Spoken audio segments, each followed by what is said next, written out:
Informasi pilihan berikutnya, saudara, istri disiksa suami pemabuk.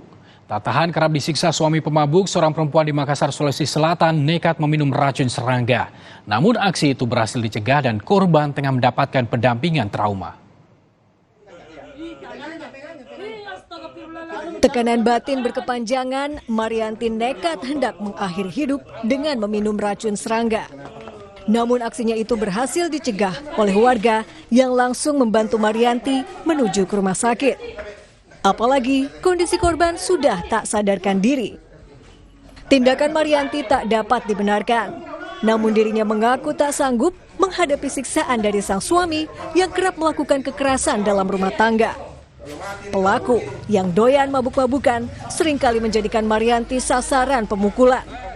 Bahkan tubuh korban pun dipenuhi luka hingga ia mengalami trauma. Sudah minum balok, ndak sadar, bilang-bilangi saya.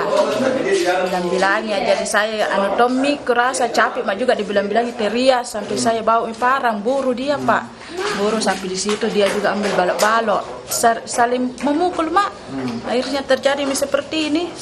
Jadi dari pihak kepolisian saya selaku Babin Kamtibmas melakukan pendampingan untuk bagaimana melihat perkembangan korban. Alhamdulillah kalau sudah baikan, saya akan mendampingi korban apakah mau melakukan proses hukum lebih lanjut atau melakukan langkah tugas kami selaku Babin Kamtibmas, yaitu problem solving.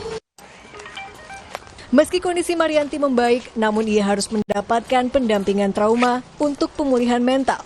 Sementara itu, hingga saat ini, pihak kepolisian masih menunggu laporan terkait penganiayaan. Rama Pratama, Kompas TV, Makassar, Sulawesi Selatan.